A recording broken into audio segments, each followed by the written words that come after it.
Everyone and welcome to instant biology by doctor Neela. आज जिस topic पे हम लोग बात करने वाले हैं वो है nested PCR.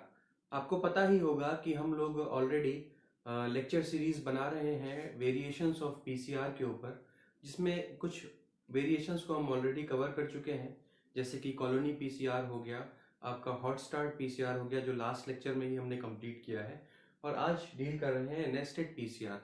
Hot start PCR पे भी कुछ क्वेश्चंस आए थे और पूछा गया था कि कुछ स्टूडेंट्स ने एक पर्टिकुलर स्टूडेंट ने पूछा था कि सर ये हॉट स्टार्ट पीसीआर और नेस्टेड पीसीआर में डिफरेंस क्या होता है, तो उसको भी देखेंगे अभी और एज एज जैसे जैसे लेक्चर प्रोसीड होगा आगे।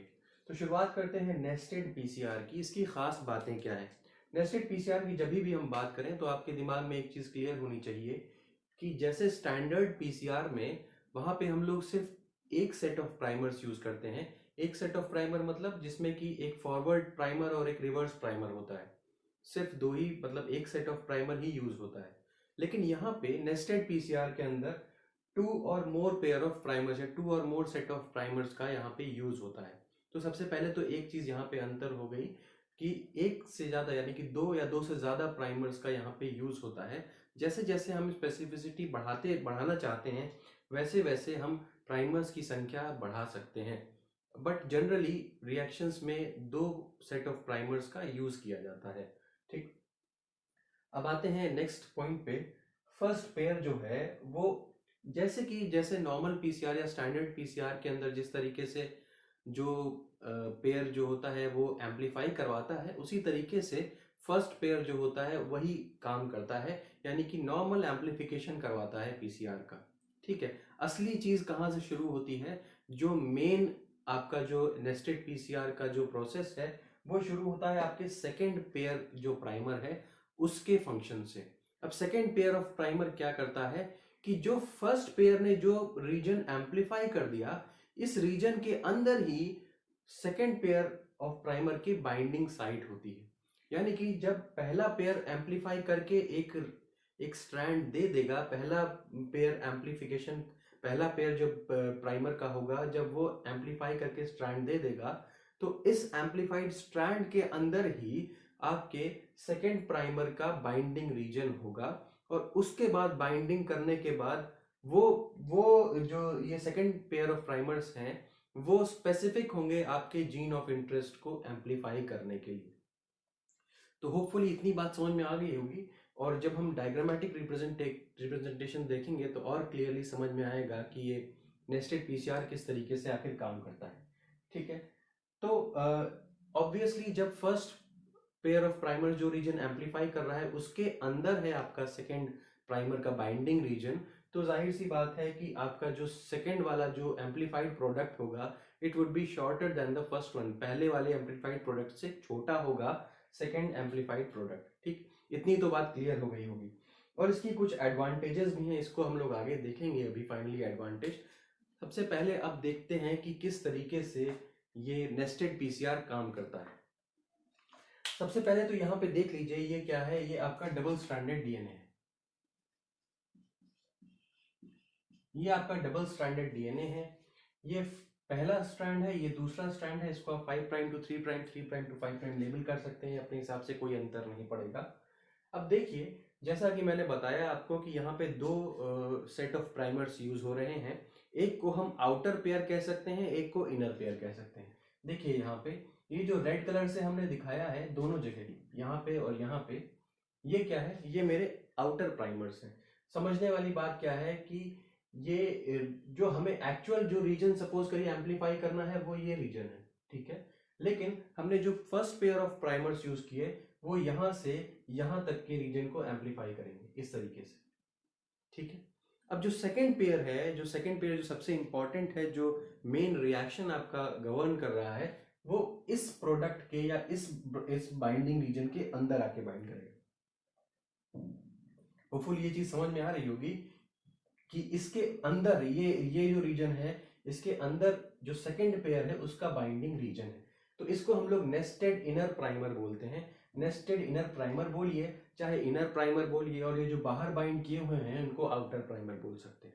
ठीक है, तो ये तो एक पहला डायग्रामेटिक रिप्रेजेंटेशन हो गया कि बाइंडिंग साइट कैसे कैसे है आउटर प्राइमर और इनर प्राइमर की, किस तरीके से बाइंडिंग साइट को डिफाइन किया जा सकता है। ठीक है, अब यहाँ से हम लोग इस पूरे प्रोसेस को समझते चलें कि किस तरीके से बाइंडिंग हो रही है।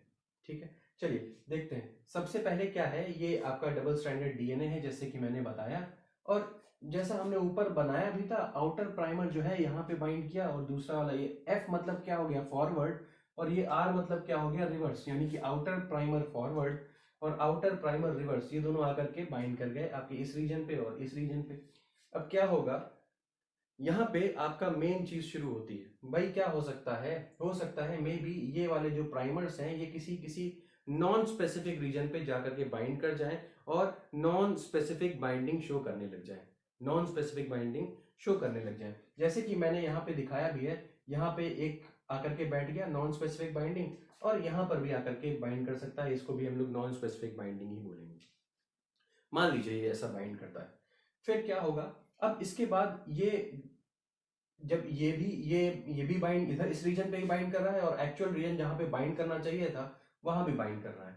अब देखिए इससे क्या होगा, जो एक्चुअल हमारा बाइंडिंग प्रोडक्ट होगा वो भी बनेगा। ये देखिए यहाँ पे बना हुआ है, ये वाला वो रीजन है जो कि एक्चुअल में एम्पलीफाई होना चाहिए था, यानी कि यही रीजन हमें चाहिए था इस फॉरवर्ड और रिवर्स आउटर और आउटर प्राइमर्स की वजह से। जो रीजन प्रॉपरली ओरिजिनली बनना चाहिए वो ये रीजन है, लेकिन इसके अलावा जो गलत बाइंडिंग या जो फॉल्स बाइंडिंग हो रही है, नॉन स्पेसिफिक बाइंडिंग हो रही है, उसकी वजह से भी तो रीजन कुछ एम्पलीफाई होगा। सपोज कर लीजिए वो ये है यहाँ पे और यहाँ पे। ठीक, तो अब क्या होगा, नॉर्मल पीसीआर के अंदर ये क्या हो जाएगा, ये हमारा रिएक्शन प्रोडक्ट बन जाता, रिएक्शन प्रोडक्ट बन जाता, यानी कि यहाँ पे नॉन स्पेसिफिक एम्पलीफिकेशन भी होता और आपके डिजायर्ड प्रोडक्ट का भी एम्पलीफिकेशन होता। तो यही तो नुकसान है, इसी को तो हमें नलीफाई करना है। ठीक, अब यहीं पे कॉन्सेप्ट आ जाता है आपके नेस्टेड पीसीआर का। यहाँ पे एक सेकंड जो सेट ऑफ प्राइमर्स यूज हो रहा है, वो सेकंड सेट ऑफ प्राइमर्स अब यहाँ पे जो फर्स्ट एम्पलीफाइड प्रोडक्ट आपको मिला है उस पे बाइंड करेगा, उस रीजन पे बाइंड करेगा। जैसे यहाँ पे बाइंड किया, दिखाया भी है मैंने, यहाँ पे सेम यहीं पे बाइंड किया, और इसके बाद यहाँ पे इधर फॉरवर्ड वाले ने बाइंड किया, इधर से रिवर्स वाले ने बाइंड किया। ये आईपीएफ मतलब internal primer, inner primer forward और इनर प्राइमर रिवर्स, ये हो गया, ये और ये बाइंड कर गए। अब क्या होगा, नेक्स्ट स्टेप में क्या होगा, नेक्स्ट स्टेप में आपका ये ब्लैक वाला जो था ये तो ओरिजिनल था, ब्लू वाले ने, ब्लू वाला जो स्ट्रैंड बनाया मैंने, ये आपका प्रोडक्ट बन गया, एम्पलीफिकेशन हो गया इसका। सेम इसमें यहाँ पर भी ब्लू वाला दूसरा एम्पलीफाइड प्रोडक्ट हो गया। यानी कि कहने का मतलब क्या है कि फर्स्ट स्टेप में ये चांसेस जरूर हैं कि आपका जो नॉन स्पेसिफिक बाइंडिंग हो जाए, देयर आर चांसेस कि नॉन स्पेसिफिक बाइंडिंग हो और नॉन स्पेसिफिक प्रोडक्ट भी बने, बट इससे ज्यादा नुकसान नहीं हो रहा है। क्यों? क्योंकि इसके बाद जो हमारा एक्चुअल जो प्रोडक्ट बन रहा है, यानी कि सेकेंड राउंड ऑफ पीसीआर जब चल रहा है, तो उसके बाद सिर्फ और सिर्फ यही रीजन एम्पलीफाई हो रहा है, यही रीजन एम्पलीफाई हो रहा है जो हमें एग्जैक्टली चाहिए था, सिर्फ उसी रीजन का एम्पलीफिकेशन हमें देखने को मिल रहा है। तो हम क्या कह सकते हैं कि हमारी स्पेसिफिसिटी बहुत ज्यादा बढ़ जाती है। अब यहां तक हमारा जो नॉर्मल या स्टैंडर्ड पीसीआर है उसमें यहीं तक चीजें तो होती हैं, यहीं तक तो चीजें होती हैं, तो हम कह सकते हैं कि हमारा डिजायर्ड प्रोडक्ट भी एम्पलीफाई, डिजायर्ड जीन भी एम्पलीफाई होता है, और उसके साथ साथ हमें कई सारी नॉन स्पेसिफिक बाइंडिंग भी मिल जाती है। उसी को नलीफाई करने के लिए ये प्रोसेस यूज में आया, और नेस्टेड पीसीआर में एक से ज्यादा प्राइमर का भी यूज किया जा सकता है अगर आपको स्पेसिफिसिटी बढ़ानी है। आपको मुझे उम्मीद है कि आपको कॉन्सेप्ट इसका समझ में आया होगा। अब जैसे कि हमने अभी इसको समझाया भी आपको कि एडवांटेज इसकी क्या क्या हो सकती है। Advantage, increase in magnitude of specificity and amplification. Specificity और एम्पलीफिकेशन दोनों ही यहाँ पे, नॉन स्पेसिफिक एम्पलीफिकेशन जब रिड्यूस हो जा रहा है तो हमारा जो स्पेसिफिक एम्पलीफिकेशन है या जो डिजायर्ड प्रोडक्ट या चाहिए हमें या डिजायर्ड जीन का एम्पलीफिकेशन जो है वो बहुत ज्यादा बढ़ जाता है। तो कुल मिलाकर के बात आ जाती है वही स्पेसिफिसिटी पे। अब सवाल आता है कि आपका हॉट स्टार्ट पीसीआर में भी तो यही हो रहा था, वहां पर भी तो हम यही कह रहे थे कि स्पेसिफिसिटी बढ़ा देता है, बट वहां पे एक चीज देखिए, कहने का मतलब क्या है कि रास्ते अलग अलग हैं, हम उस मंजिल पे पहुंचना चाहते हैं। मंजिल क्या है कि जो हमारा डिजायर्ड जीन है उसी का एम्पलीफिकेशन हो, नॉन स्पेसिफिक प्रोडक्ट्स हमें ना मिल पाए। हमें यही तो चाहिए, यही तो हमारा गोल है, बट उस पे पहुंचने के रास्ते अलग अलग हैं। वहां पे रास्ता क्या था, वहां पे हमारा टैक पॉलीमरेज जो था वो क्या कर रहा था, उसके पास काम करने की एफिशिएंसी थी कि वो जा करके लोअर डीएनए पे, लोअर टेम्परेचर पे भी जा करके बाइंड कर जाता था। और आपका प्राइमर जो था, अगर प्रॉपर प्राइमर नहीं बना हुआ है या उसका कंसेंट्रेशन गड़बड़ है, या आपने पीसी प्राइमर का प्राइमर एनीलिंग जो टेम्परेचर है अगर उसको ठीक से प्रॉपरली यूज नहीं किया है या उससे कम टेम्परेचर ले लिया है जो होना चाहिए था, तो क्या होता है, प्राइमर जो है वो नॉन स्पेसिफिक जगह पे जाकर के बाइंड कर जाता है, लो टेम्परेचर पे नॉन स्पेसिफिक जगह पे जाकर बाइंड कर जाता है, या फिर प्राइमर डाइमर भी बना सकता है और आपको नॉन स्पेसिफिक प्रोडक्ट मिलता।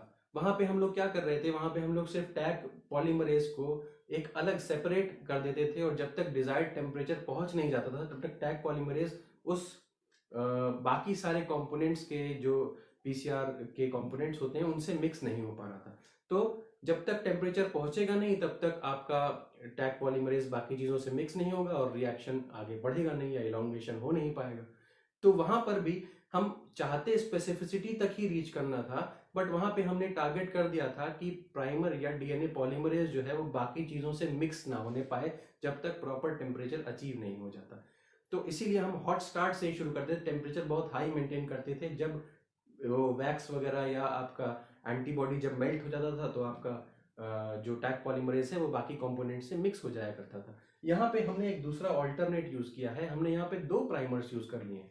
एक प्राइमर जो एक वाइडर एरिया को एम्पलीफाई कर रहा था, और दूसरा प्राइमर जो इस एरिया के अंदर जाकर के जुड़ रहा था, ताकि हमें वो एक पर्टिकुलर जो जीन हम एम्पलीफाई करना चाहते हैं वही हो, और बहुत ही कम चांसेस हो कि दूसरा कोई प्रोडक्ट हमें नॉन स्पेसिफिक प्रोडक्ट मिले। तो उम्मीद करता हूं कि आपकी जो क्वेरी थी वो सॉल्व हो गई होगी, हॉट स्टार्ट पीसीआर और नेस्टेड पीसीआर से रिलेटेड जो थी, और आपको ये लेक्चर पसंद आया होगा। अगर आपको ये लेक्चर पसंद आया तो प्लीज़ इसे लाइक करिए, मेरे चैनल को सब्सक्राइब करिए, और हमारे साथ टेलीग्राम पे भी आप जुड़ सकते हैं आप, और वेबसाइट के जरिए भी हमसे जुड़ सकते हैं। अब CSIR के नए बैचेस शुरू हो गए हैं ऑलरेडी सेकेंड से। अगर आप लोग इंटरेस्टेड हैं तो टेलीग्राम चैनल पे मुझसे जुड़ें, और so much, have a great day.